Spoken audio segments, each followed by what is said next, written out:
tarybos narė Regina Kaukienė. Aš vis tiek norėčiau tokio dalyko paklausti. Kodėl buvo taikoma tokia praktika?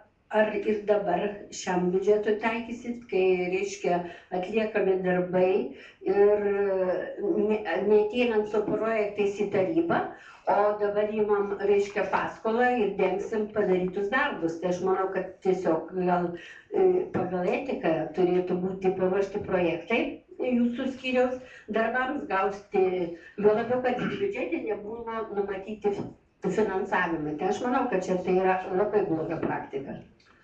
Nesakyčiau, kad tai praktika buvo bloga, bet jeigu jūs, gerbiama Regina ir kiti tarybos nariai, prisimenat ankstesnėse svarstymuose, ankstesnių biudžetų pernai, užpernai ir dar užpernai, kai mes svarstydavom klausimus ir teikdavom klausimus, ypatingai ūkio skyrius teikdavo klausimus, kiti skyriai, ir būdavo pasakoma, gal naudosimės kreditiniais ištekliais. Tai mes tais kreditiniais ištekliais ir naudojame. Iš tikrųjų tai nebuvo slepiama, tai buvo kalbama, diskutuojama.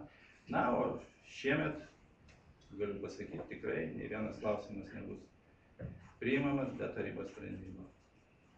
Paprasčiausiai šių metų patirtis rodo, kad renovuojant toliau Siesikų ir Smetonos, Siesikų vidurinę mokyklą, Smetonos gimnaziją, renovuosim tiek, kiek yra pinigų, nei daugiau, nei mažiau. Nors nelabai kaip atrodys Smetonos pirmas aukštas, kai bus remontuotas klasės, o koridorius liks neremontuotas. Verkiant reikėtų dadėti 250 000, bet jų nėra. Tai man būtų toks atsakymas. O ateityje taip, spręsim su taryba. Vieną pastebėjimą.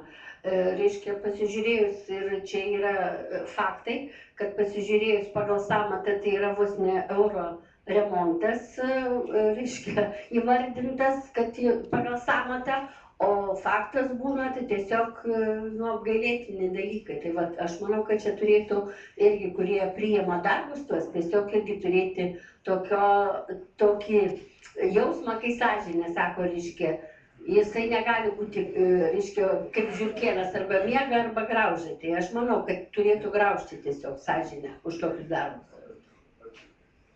Aš tik tai vieną turiu paaiškinti, mes stengiamės ir ateityje stengsimės, kad dirbtų savi rangovai ir pinigai liktų Ukmergėj. Iš tikrųjų, nepasakyčiau, kad faktai turėtų labai stipriai badyti akis.